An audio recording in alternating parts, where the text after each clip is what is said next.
para a glória de Deus Pai. Queria que você abrisse a sua Bíblia em Provérbios, capítulo de número 12, versículo 5. Provérbios, capítulo 12, versículo de número 5. Queria trabalhar com vocês uma mensagem muito importante para a vida de vocês, para as nossas vidas de forma geral.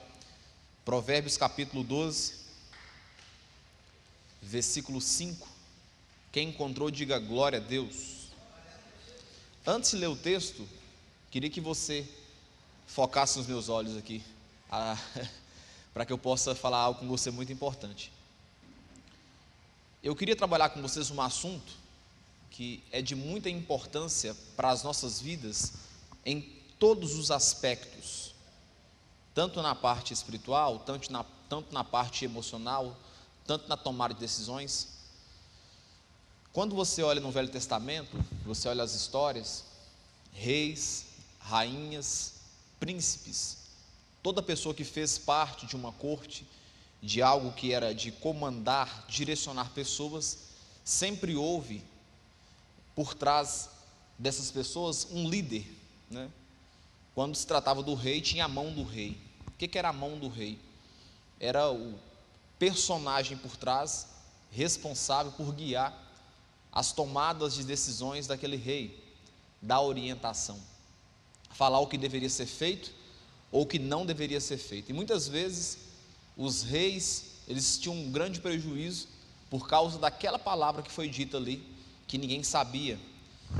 Quando você vai observar a história, você percebe que a política e a igreja caminhavam junto, e muitos dos conselheiros eram os padres, não era isso? Eram líderes que aconselhavam os governantes o que deveria ser feito, qual direção tomar. Muitas vezes foram assertivas e muitas vezes foram erradas as decisões e as orientações. Essas pessoas eram chamadas de a mão do rei, o que indicava o que o rei deveria fazer, que forma o rei deveria punir, de que forma o rei deveria governar aquele povo que estava sob a sua tutela. Então, essas pessoas que eram muitas ocasiões magos, outros sacerdotes, outros pastores, outros líderes, outros magos, eram responsáveis por orientar a mão do rei a tomar direção e tomar decisão. Quando você olha para a política atual hoje, você olha os três partidos, o administrativo, o judiciário e o executivo, você percebe que eles só, por si só, eles não podem tomar decisões. Por isso que o poder é tripartido, depende da ação do judiciário, do administrativo e do executivo, para que cada um possa agir numa esfera e não seja predominante.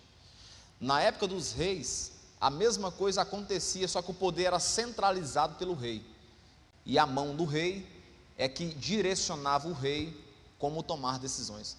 Quando você vê um presidente discursar, seja ele qual for, em qualquer época, sempre tem a mão do rei por trás, alguém que preparou todo o script, para que aquele personagem possa ir a público e dizer ali as palavras que já foram preparadas. Inclusive, todas as vezes que essas pessoas se opuseram a não ouvir esses direcionamentos de preparação antes, foram os piores discursos, né? São os discursos que acabam revelando coisa que não poderia revelar. Quem está me entendendo? Para nós, essas pessoas também, dentro da nossa realidade, ela existe. E eu queria ler com vocês alguns textos e depois meditar alguns pontos com vocês. Tem um fundo musical aí? Por gentileza? Solta aí, por favor. Provérbios capítulo 12, versículo 5 diz o seguinte: os pensamentos dos justos são retos, os conselhos dos ímpios são falsos. Fala comigo, os pensamentos dos justos são retos. Então, o pensamento daquele que pratica a justiça é um pensamento reto, é um pensamento em bom sentido, em boa observação. Mas os conselhos que não têm retidão são conselhos ruins, que levam à morte, que levam à tristeza, que levam à falência. É isso que o texto fala. Marca na sua Bíblia esse texto aí.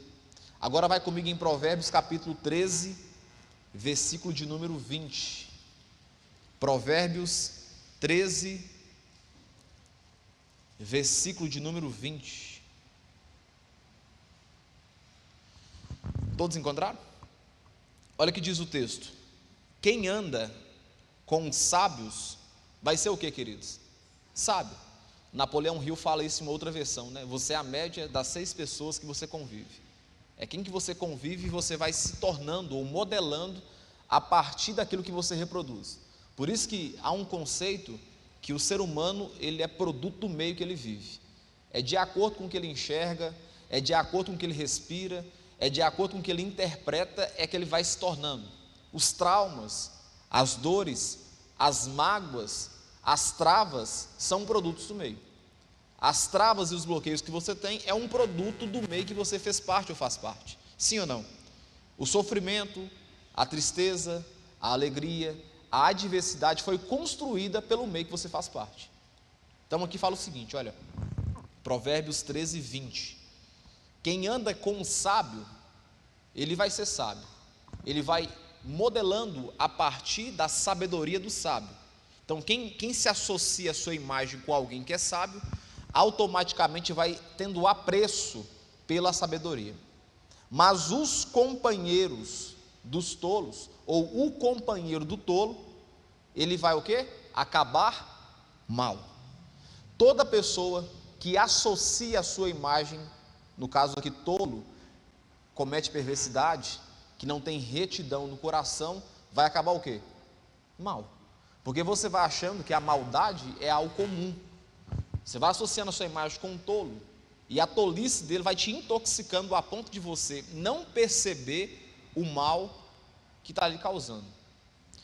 Todo mundo está aqui, eu acho que já teve essa experiência de misturar, na hora de limpar o banheiro, né, o sanitário, misturar azulim com cloro, não é isso? E aí teve a infelicidade de fechar a porta, para acabar de lascar, não foi isso? E aí o que acontece, Maria Célia? Quando você mistura azulim com cloro, você vai intoxicar. Você intoxicou, né? Dá um gás muito forte, e você perde a sua respiração, você perde a noção de onde você está, você fica intoxicado, você perde essa sensibilidade, e aquilo ali faz um mal terrível. Por quê? Você misturou 2 produtos super fortes, que causaram mal. Te perguntar, esses 2 produtos distantes causam esse prejuízo? Não. Mas se você, Claudemir, colocar os 2 juntos, vai trazer um prejuízo muito grande. É a mesma coisa.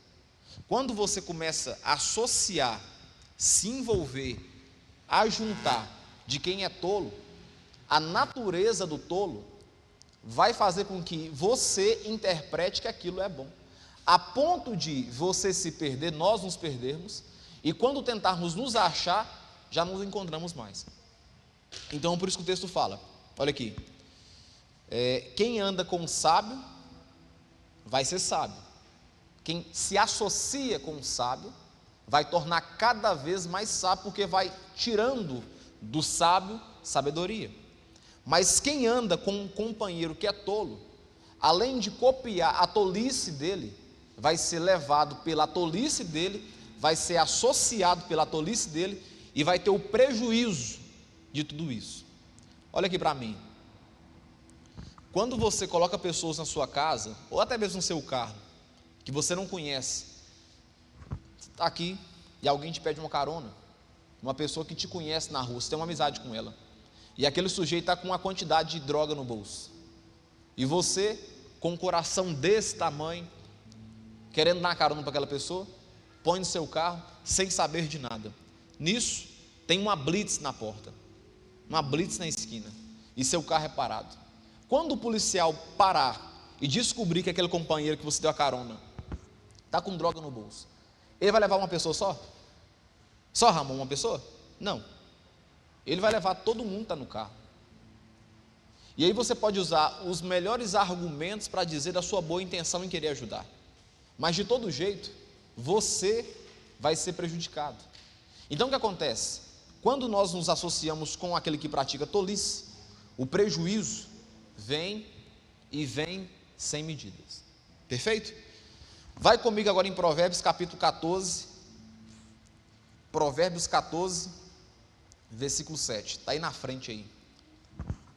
Olha o que diz aí: fuja, distancie da presença do insensato, o que não tem sensatez, em outras palavras, que não tem cognição, que não pensa, que não reflete, que age por impulso, que fala o que não deveria falar, que da mesma forma que pensa, a boca já abre e joga para fora. Então, fuja da presença do insensato, porque nele você não encontrará palavras de conhecimento. Então, distancie, não tente mudar quem determinou a ser insensato, porque a sua insensatez vai te contaminar e você não vai conseguir mudar ele. Todas as vezes que a gente tenta mudar quem não quer mudar, no final, quem sai prejudicado? A pessoa que a gente tentou mudar ou nós que tentamos mudar a pessoa? Quem, irmãos? Nós.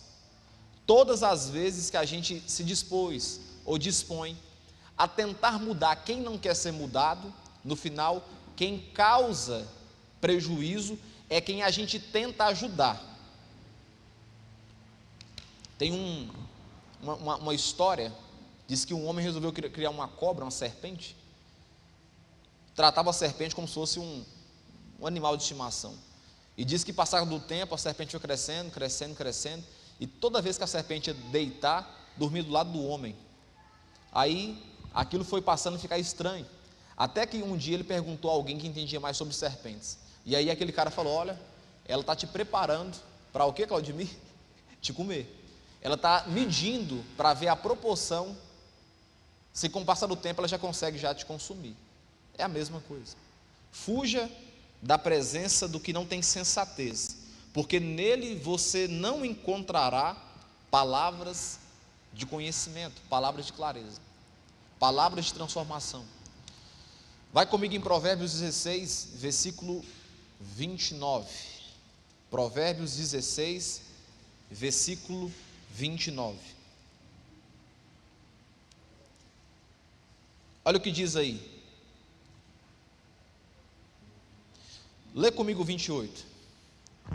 O perverso, ele semeia discórdias, e o difamador, o que fala mentiras, o que fala calúnia, ele separa os maiores amigos.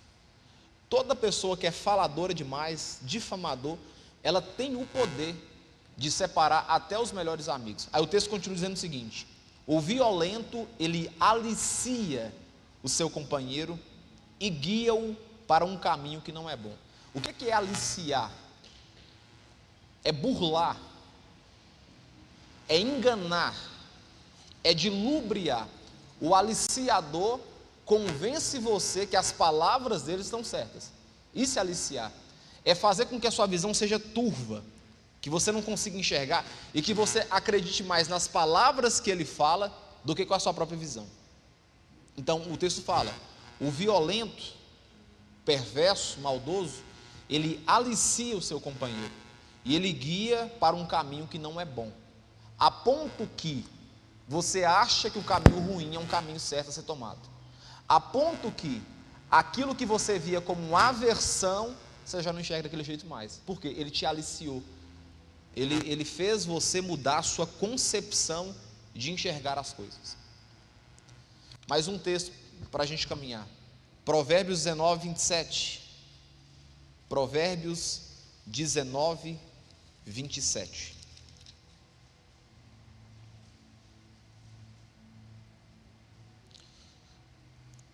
Olha o que diz: meu filho, se deixar de ouvir a instrução, você se desviará das palavras do conhecimento.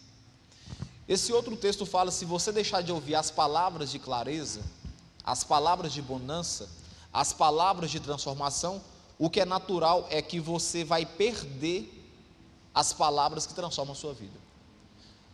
Aplicando um contexto da fé, se você deixar de vir na igreja, em pouco tempo, você começa a fazer coisas que você sempre repudiou.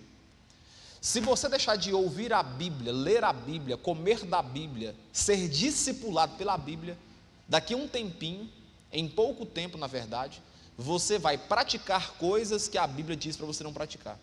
Por isso que o texto fala: meu filho, se deixar de você alimentar da fonte da instrução, você vai perder todo o conhecimento adquirido ao longo do tempo. Agora vai comigo, por favor, em Salmos de número 1, versículo 1. Só você puxar sua mão para a esquerda aí. Salmos 1, versículo de número 1. Salmos 1, 1. Todos encontraram?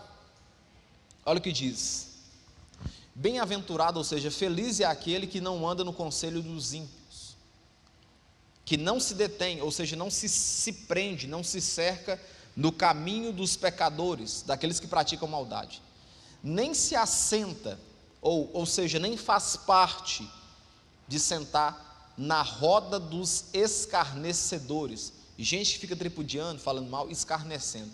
O que é escarnecer? É você tirar toda a carne e ficar só os ossos.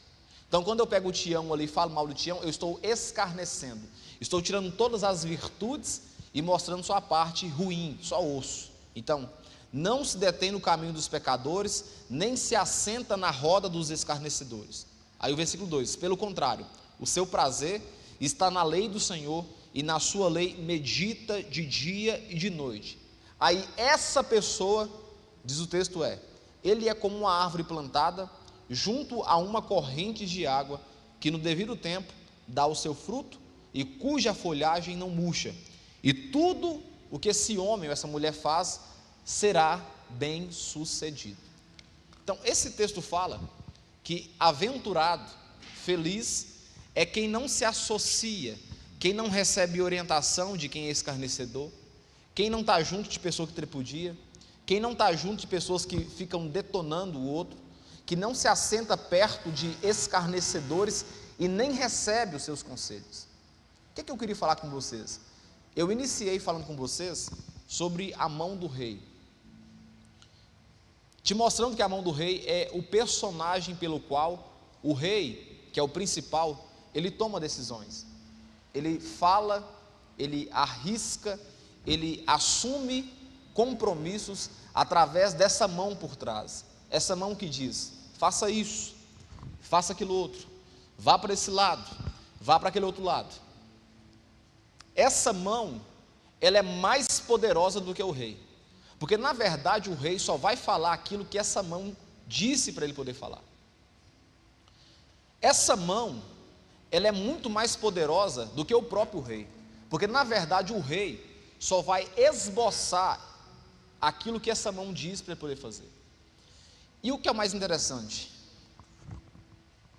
Essa mão, que é chamada de conselheiro, muitas vezes ela coloca o rei e o seu reinado em um prejuízo irreparável.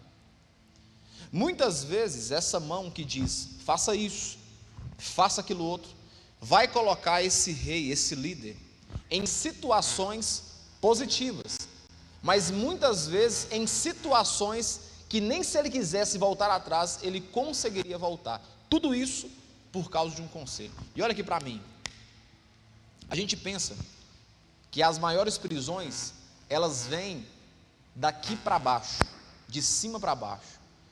Mas a pior prisão que existe, Jordão, não é de cima para baixo, não é de um líder grande mandando para um súdito, para um soldado. A maior prisão que existe é quando o menor escraviza o maior. Quem está me entendendo? Quem está me entendendo? Quando o menor escraviza o maior e o maior acha que é livre, aí é que mora o prejuízo. Por quê? Porque esse maior está convicto que as decisões tomadas partiram dele. Só que na verdade foi o menor que escravizou o maior. E aí que mora o prejuízo. O que eu quero falar com você? Sobre conselhos, sobre tomar de decisões, sobre saber como ouvir e discernir bons conselhos. Bom, vai comigo em Jó, capítulo de número 2, versículo de número 9 e 10. Vamos ver aqui um péssimo conselho.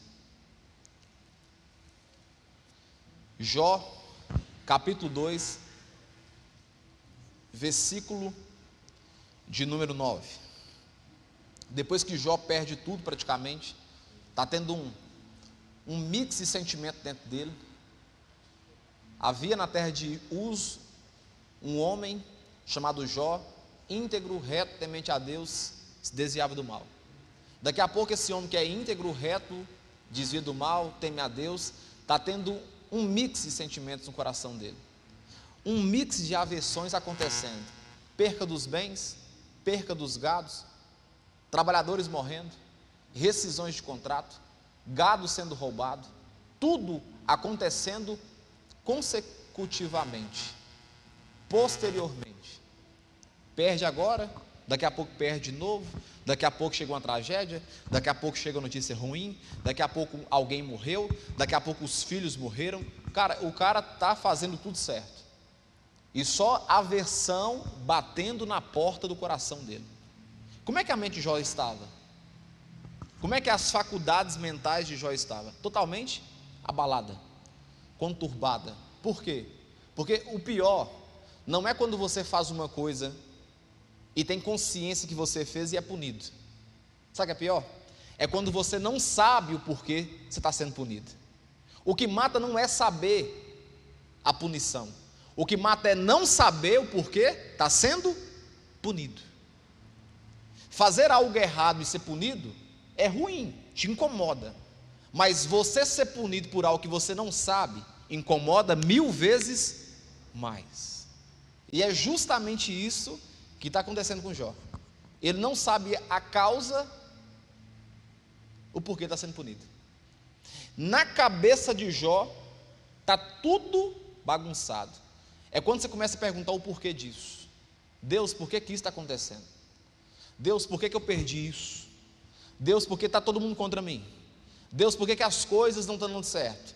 Deus, por que as portas... Quem já teve algum momento de perguntar, não é questionar, perguntar a Deus, levanta a mão para me ver. Deus, parece que quanto mais eu oro, mais problema eu tenho, mãe. Parece que quanto mais eu busco o Senhor, mais adversidade acontece. Então, é esse impasse que está acontecendo. Só que, detalhe, quando a gente chega a consultar a Deus em relação a isso, o problema é isso aqui. Jó não. Jó está perdendo tudo. Jó está perdendo fisicamente, espiritualmente, emocionalmente, tudo. Não é só numa esfera, é na esfera familiar, na esfera financeira e na esfera física, porque daqui a pouco começa a aparecer lepra no cara. Aí o que o texto diz em Jó capítulo 2, versículo 9? O estado de Jó está totalmente um estado de humilhação. Lembra? Não é uma pessoa simples, é um empresário. Jó era um empresário dentro da sua realidade, era um cara rico. Chega o texto a dizer que era o mais rico do Oriente. Olha o que diz, vamos no versículo 8. Jó sentado em cinza. O que significa isso? Sentado no mais alto estado de humilhação. Jó, sentado em cinza, pegou um caco de barro para com ele raspar as feridas, a casca das feridas que havia adquirido sem nenhum tipo de explicação. Versículo 9 diz o seguinte: o diabo, foi o diabo que disse alguma coisa aí? O que é que o texto fala? Então a mulher dele disse: você ainda consegue conservar a sua integridade? Presta atenção. A pergunta que ela faz, ela consegue ir no mais íntimo da ferida de Jó.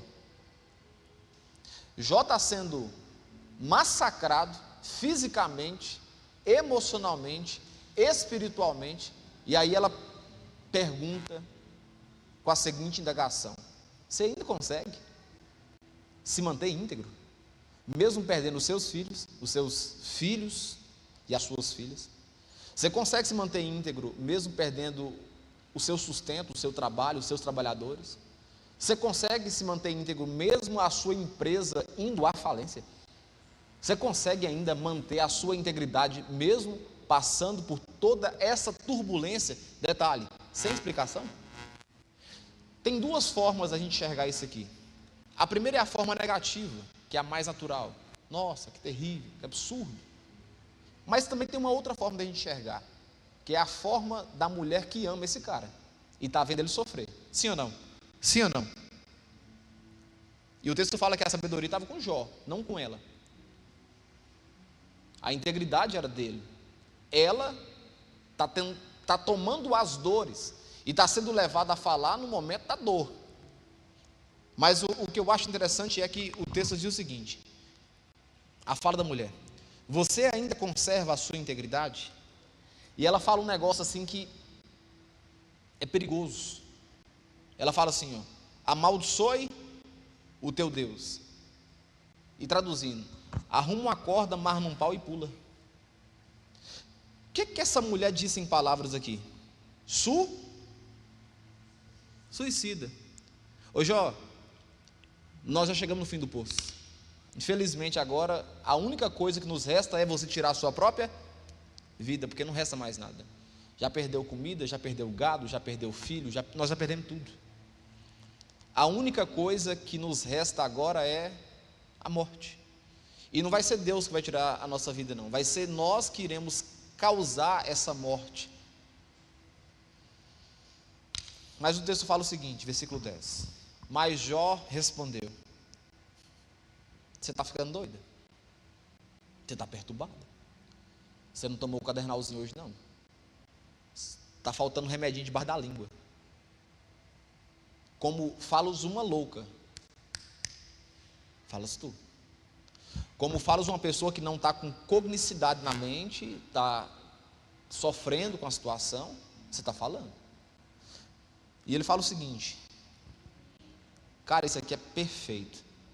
Temos recebido de Deus o bem, por que também nós não receberemos o mal? Ô mulher, presta atenção. Se a gente conseguiu esse tempo todo receber de Deus o bem, por que é que agora, por cargas d'água que eu não sei te explicar, as coisas estão indo mal? Por que nós iremos rejeitar esse Deus e amarrar uma corda no pau e suicidar? Qual que é a lógica disso? O que eu pego com vocês aqui? Primeiro conselho, o conselho que a mulher de Jó deu para ele. Qual foi o conselho aqui, irmãos? De vida ou morte? Toma cuidado com os conselhos de morte que você recebe. Talvez a pessoa esteja sofrendo junto com você e pela simplicidade vai dizer coisas levadas pela emoção. Só que se você abraçar a pilha, o prejuízo é irrecalculável. O prejuízo é destruidor. O prejuízo não tem como voltar mais atrás. O que acontece às vezes é que nós esquecemos que os conselhos podem trazer vida ou trazer morte. Primeiro conselho que eu quero destacar é: qual que é o prejuízo desse conselho? Esse conselho iria trazer primeiramente morte física. Se Jó tivesse atentado a esse conselho, Jó seria um homem que não experimentaria daquilo que Deus já havia preparado para ele, que era dar tudo em porção dobrada. Se Jó estivesse afobado ou se afobasse pelo primeiro conselho de alguém que amava ele, ele teria perdido a oportunidade de ver Deus contemplá-lo com tudo em dobro. Então, o primeiro conselho que eu quero destacar com você: toma cuidado com os conselhos ruins, mesmo vindo de alguém que te ama, mesmo vindo da mulher ou do seu esposo, do marido, mesmo vindo de um filho. Quem está me entendendo? Porque pode ser que esse conselho tomado pelas emoções vai roubar de você de experimentar algo muito maior de Deus lá na frente. Talvez aquela pessoa não esteja planejando em te destruir, mas um conselho sem sensatez vai te destruir, apesar de quem vê esse conselho. Se te ama ou não te ama, se gosta de você ou não gosta, esse conselho vai levar você ou à ruína ou ao sucesso. Então, primeiro destaque: tome cuidado com conselhos levados pelas agitações do momento. Tome cuidado com conselhos que são levados pela agitação do momento, que pode ser que esse conselho vai acabar roubando de você a oportunidade de experimentar a porção dobrada de Deus. Quem pode dizer um amém aí? Vai comigo agora, por gentileza, em 2 Samuel, capítulo 13, versículo de número 3 e 5. Então, a gente viu para a sua direita, para a sua esquerda, 2 Samuel, capítulo 13, a gente viu a mulher de Jó dando um péssimo conselho. Agora eu vou te mostrar, para não ficar, que eu estou sendo, pegando só a mulher como exemplo, vou te mostrar um outro texto, de um outro péssimo conselho. Todos encontraram? 2 Samuel capítulo 13, olha o que diz o texto. Passado algum tempo, aconteceu o seguinte: Absalão, filho de Davi, tinha uma irmã muito bonita, cujo o nome era Tamar. Aminon, filho de Davi, ele apaixonou-se por ela. Aminon ficou angustiado por causa de Tamar, sua irmã, a ponto de ficar doente, a ponto de adoecer, pois sendo ela virgem, parecia impossível para ele fazer alguma coisa com ela. Ou seja, o que fez Aminon não tomar nenhuma decisão louca de primeira foi porque ele entendeu que ele seria pego, porque ela era o quê? Virgem. O que fez com que ele não se precipitasse a tomar uma decisão precipitada foi porque ele entendeu: se eu fizer isso, descobrirão. Então o desejo e o sentimento já estavam no coração dele, mas ele não tomou a decisão de fazer porque seria algo que todo mundo saberia. Versículo de número 3. Mas Aminon tinha um amigo que se chamava Jonadab, filho de Simeia, irmão de Davi. Quem que é esse Aminon? Ele é o que dele? Perfeito. E olha o que ele fala. A Bíblia fala assim, Jonadab, ele era um homem muito esperto. A palavra esperto aqui é dando a ideia de veaco. Não é o esperto de inteligente, é o esperto do malandro, do maldoso, do covarde. E ele disse a Aminon: por que é que você está emagrecendo tanto após dia, ó filho do rei? Por que não me conta o que está acontecendo? Então Aminon disse: estou apaixonado por Tamar, irmã de Absalão, meu irmão, por parte de pai. Olha para você ver, ele não está tendo nem coragem de se referir a Tamar como o quê? Sua própria irmã. Ele usa o seu irmão para cauterizar o sentimento de culpa na mente dele, por estar apaixonado pela sua própria irmã. E olha o conselho e o que acontece. Jonadab respondeu: deite-se na sua cama e finja que você está o quê? Doente. Olha que conselho maldito, olha que palavra maldita. E o que acontece? Quando seu pai vier visitá-lo, diga-lhe: por favor, permita que a minha irmã Tamar venha e me dê de comer, que ela prepare a comida diante de mim, para que eu coma na sua mão. E assim, Aminon deitou-se e fingiu que estava doente. E quando o rei foi visitá-lo, Aminon lhe disse: por favor, permita que a minha irmã Tamar venha e prepare 2 bolos diante de mim, para que eu coma da sua mão. Então Davi mandou dizer a Tamar, em seu palácio: por favor, vá à casa de seu irmão Aminon e prepare alguma comida para ele. Tamar foi à casa de Aminon o seu irmão, e ele estava deitado. Ela pegou massa e amassou, fez bolos diante dele e o assou. Pegou a assadeira e tirou os bolos diante dele, mas ele não quis comer. E Amnon disse: mande que todos saiam da minha presença. E todos saíram. E Amnon disse a Tamar: traga a comida ao meu quarto, e comerei da tua mão. Tamar pegou os bolos que haviam feito e os levou a Amnon, o seu irmão, no quarto. E quando ela oferecia os bolos para que ele comesse, Amnon fez o que, queridos? Agarrou-a e lhe disse: venha, deite-se comigo, minha irmã. Porém ela respondeu: não, meu irmão, não me force, porque não se faz uma coisa dessa em Israel. Não faça tal loucura, não tome tal decisão precipitada, não faça tamanha loucura, porque aonde iria eu com a minha vergonha? E você seria como um dos loucos de Israel. Agora, por favor, fale com o rei, e ele não impedirá que eu case com você. Ou seja, vamos fazer, se você quer, da forma certa. Vamos fazer pela direção certa, já que você quer tanto. Mas não me força a fazer tal coisa comigo, não. Aonde que eu vou pôr minha cara, senhor? Quando eu estiver andando para cima e para baixo, vamos dizer, essa mulher aí foi violentada pelo seu irmão. Para onde que eu vou? E olha o que o texto diz, versículo 13. Versículo 14, mas Amnon não quis dar ouvidos ao que Tamar dizia. Pelo contrário, sendo mais forte do que ela, forçou-a e teve relações com ela, ou seja, deflorou ela. Depois Amnon sentiu por ela grande aversão, e maior era a aversão que sentiu por ela do que o amor com que tinha amado. Então disse: levanta-se e sai daqui.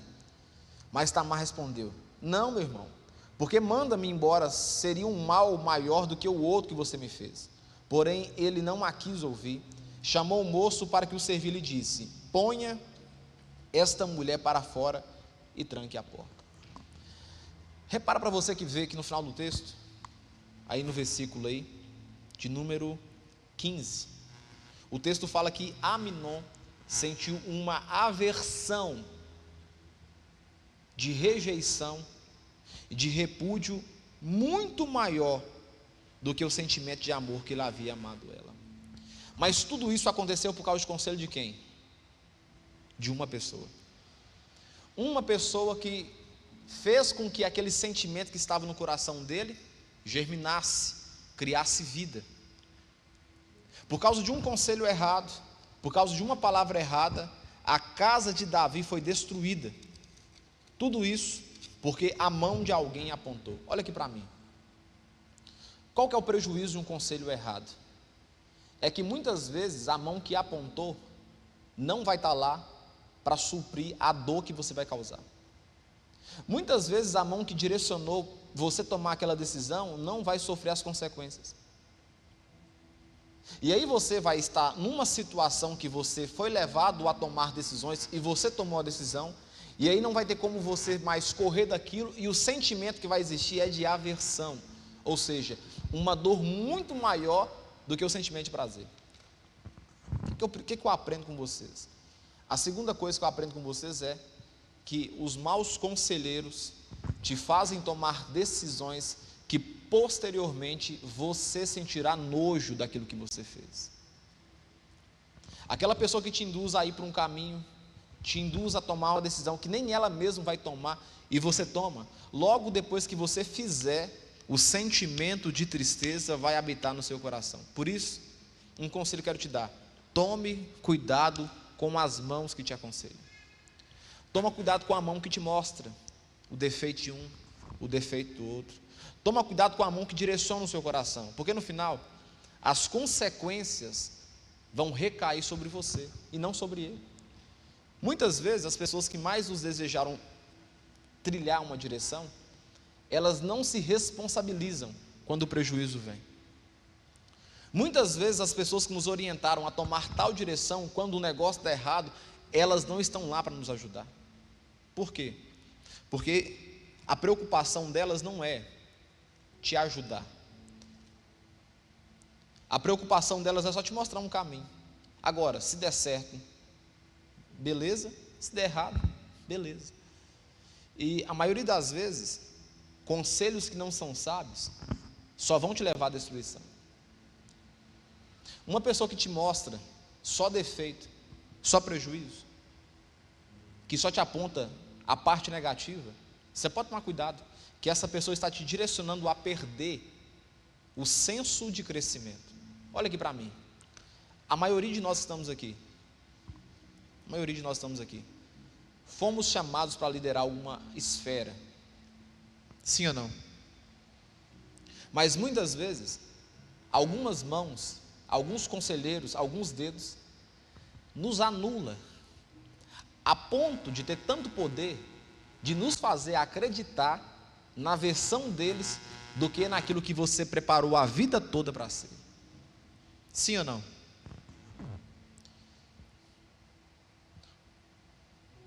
É tanta força nesse conselho, que faz com que você duvide daquilo que você se capacitou a vida toda para poder fazer. E como é que eles fazem isso? Te mostrando o lado ruim, te mostrando os percalços. Com qual objetivo? Tirar de você a animosidade, roubar de você a coragem de fazer, plantar no seu coração o sentimento de desistência, porque se eu não consigo matar o seu projeto, se eu plantar no seu coração um sentimento de desistência, eu matei o seu projeto. Quem está me entendendo? Eu não preciso ir lá e sabotar o seu projeto, destruindo você. Eu só preciso dar um conselho pela mão do rei, para que você perca a animosidade de fazer aquilo que você propôs a fazer. Pronto, desarmei você, destruí você. Por isso que eu preciso observar sobre os conselhos que eu recebo, e quais são os prejuízos de maus conselheiros ao meu redor. Primeiro em destaque, alguns aqui para a gente poder guardar. Maus conselheiros sempre vão nos levar a tomar decisões erradas. Fala comigo assim: maus conselheiros sempre vão nos levar a tomar decisões erradas. Todo mau conselheiro sempre vai te levar a tomar decisão errada. E muitas vezes decisões que você não consegue mais reverter. Decisões que você não consegue mais mover para poder mudar aquela trajetória. Segundo ponto, os maus conselheiros que dão maus direcionamentos, eles vão destruir os nossos relacionamentos. Maus conselhos têm poder de destruir relacionamentos que são relacionamentos positivos. Olha aqui para mim, tudo na sua vida depende de network, tudo de contato. O que é mais importante, dinheiro ou contato? Me responde. Contato. Dinheiro é moeda de meio, contato não. Contato abre porta. Maus conselheiros vão sempre te orientar para uma pegada para você destruir relacionamento. É te mostrando defeito de um, te mostrando defeito do outro, te mostrando o que o outro faz de errado, te mostrando aquilo, o prejuízo que você vai ter. E aí você acaba perdendo essa familiaridade. Olha aqui para mim. Às vezes, você casou com alguém aí, que você não dá muito bem com a família dele. Meu conselho para você é: larga quieto para lá. Quem está me entendendo? Você não é obrigado a dar certo com sua sogra, não. Mas aconselhar o seu marido distanciado da sua sogra está errado. Isso é um péssimo conselho. A Bíblia fala sobre a questão de honrar pai e mãe, honrar pai e mãe, e que os nossos dias serão o quê? Abastardos, grandes na terra. Terceiro prejuízo que o mau conselho nos dá, ele nos leva a uma ruína financeira. O mau conselheiro te faz perder tudo que você conquistou um dia. O mau conselheiro faz você ruir. O mau conselhador faz você desanimar. O mau conselhador põe temor no seu coração. Temor no sentido de você se apavorar. Não dou conta, você não pode, você não consegue. Não tem ninguém que conseguiu. Todo mundo que tentou não conseguiu fazer. Por que você vai conseguir fazer? Essas palavras de desânimo, vindo de alguém que é uma mão sobre a sua vida, que tem poder, rouba de você a coragem de fazer. E detalhe, Você pode estar orando, pode estar fazendo jejum, Deus pode te confirmar através de gente, Deus pode te confirmar através de oração, mas se você não tomar cuidado, o poder dessas pessoas sobre a sua vida ofusca a resposta de Deus. Sim ou não? Deus já confirmou, você já pagou o preço através de jejum e oração, mas se chegou uma mão dando um recado errado, que não vem da parte de Deus, é capaz de você abandonar de ouvir o que Deus disse e ratificou para você, para ficar com o conselho daquela pessoa que não vem da parte de Deus. Então, os prejuízos dos maus conselheiros é que ele te leva à ruína financeira. Ele faz você voltar atrás. Não, volta de novo larga esse trem de empreender, arruma um CLT para você de novo, você não tem problema com o funcionário não?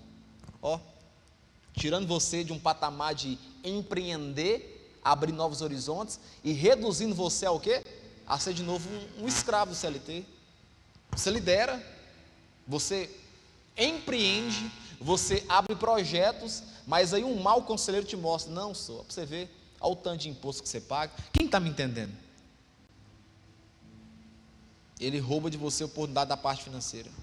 Outra coisa que eu aprendo com você é que os maus conselheiros, eles fazem com que a gente entre o tempo todo em conflitos e guerras. É o tempo todo, saem de um problema, entrando num problema, saem de um problema, entrando no outro problema, e a gente não percebe, mas se parar para observar, tem uma mão por trás, que fica o tempo todo te mostrando, apontando. Você acaba de resolver um problema aqui, e daqui a pouco a pessoa te mostra outro problema ali. Você acaba de sair desse problema e desse problema, daqui a pouco a pessoa já aponta outro problema, e você fica o quê? Num loop infinito. Detalhe, quem que foi que orientou Jó a amaldiçoar o Deus? A esposa. Então significa que pode vir de qualquer pessoa, de um esposo, de um filho, de uma filha, de um funcionário, de um não funcionário. Quem está me entendendo? E é por isso que você tem que ter da parte de Deus uma palavra chamada sabedoria e discernimento de espírito, porque muita coisa que vem não é da parte de Deus, e se você não tiver discernimento de espírito, você acaba indo pelas suas emoções. Outra coisa que eu aprendo com você sobre os prejuízos dos maus conselheiros é que ele faz você desviar do seu foco.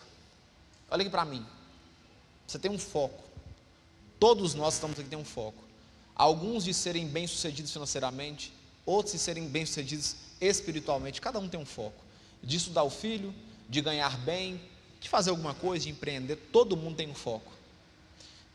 Toma cuidado com quem você compartilha o seu foco, porque pode ser que essa pessoa vai roubar de você a possibilidade de sonhar com o seu foco.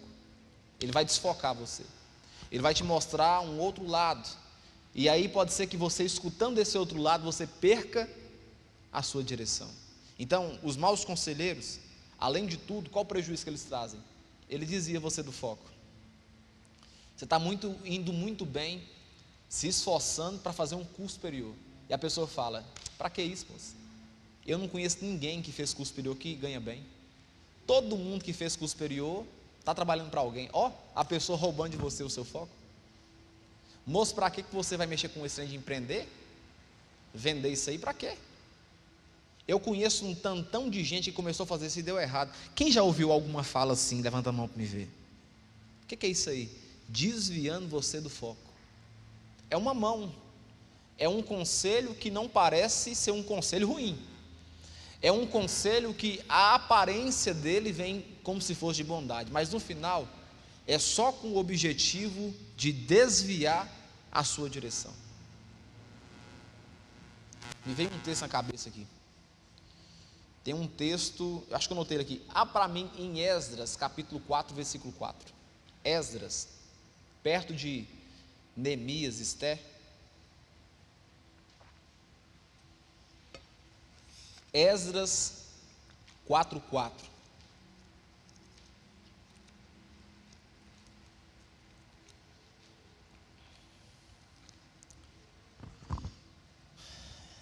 Esdras, para a sua esquerda aí, Esdras, capítulo 4, versículo 4. Quando estavam reconstruindo novamente o templo, olha o que diz o versículo 4: então o povo da terra começou a desanimar o povo de Judá, perturbando-o no seu trabalho de construção. O que eles fizeram? Leia comigo: 1, 2, 3. Contrataram conselheiros para frustrar os planos deles. Olha que trem dos infernos. Os caras tiveram a ousadia de contratar pessoas, conselheiros, para frustrar a decisão da reconstrução do templo após ter sido destruído, o templo que Salomão havia feito.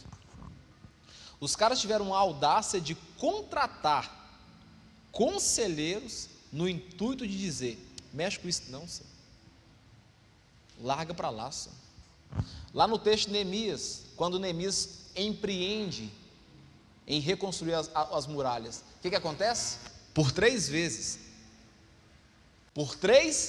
vezes foram abordados no intuito de abortar a reconstrução dos muros. Você está achando que não tem falsos conselheiros no intuito de roubar de você da direção certa? Só você não conhece de Bíblia, porque o tempo todo na Bíblia tem texto mostrando de falsos conselheiros que vêm do inferno no intuito de roubar o seu foco. Olha aqui para mim. Toma cuidado com quem você toma conselho. Toma cuidado com quem você abre a sua vida e expõe ela e diz o que você planeja ou deseja fazer. Posso ouvir um amém? Porque pode ser que através de um conselho que você não lembre mais, tomado de alguém, a sua vida toda vai ser posta numa situação irreversível.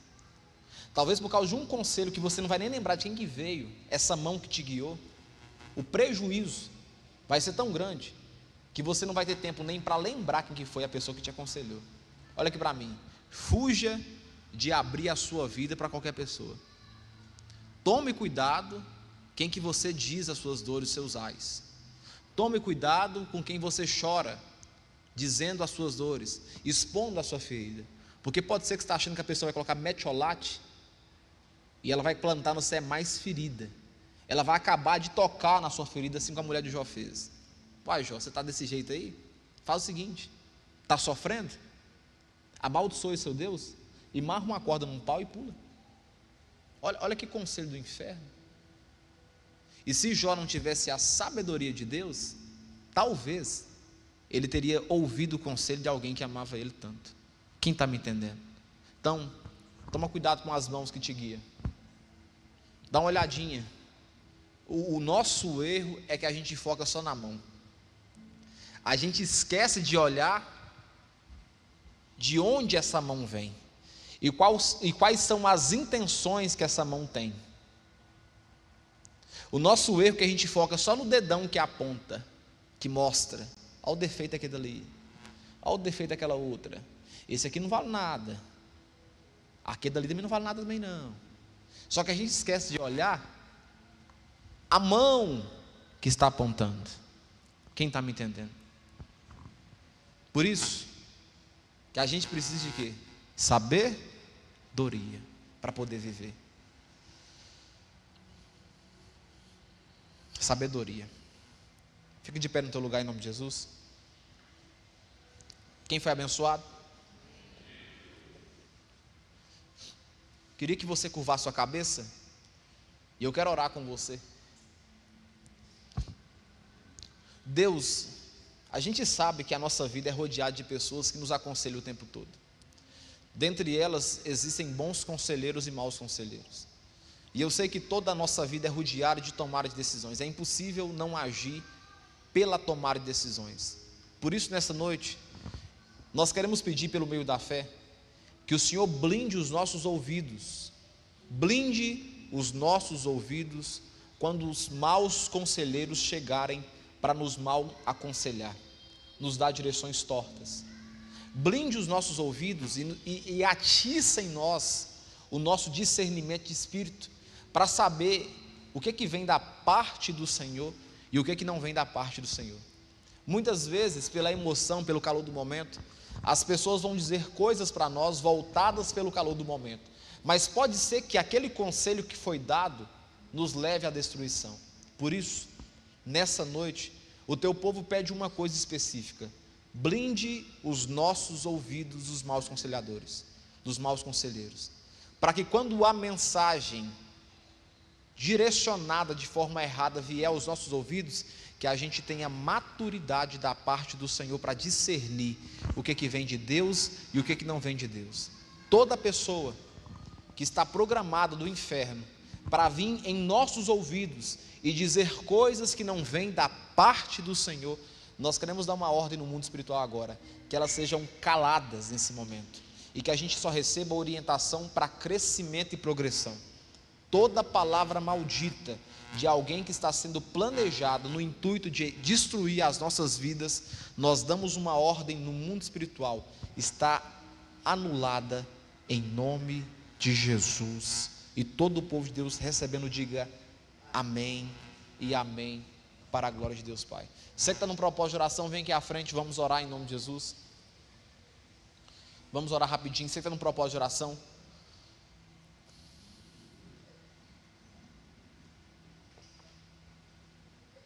aleluia. Fica à vontade, meu amado, você está em casa, sinta-se à vontade. Pai, nós estamos aqui com os seus filhos, os seus servos, que almejam do Senhor uma resposta. Eu não sei em que esfera, em que área esse homem precisa de uma resposta do Senhor, mas eu sei que eles confiam no Senhor. A confiança estabelecidas por eles foram colocadas, depositadas no Senhor.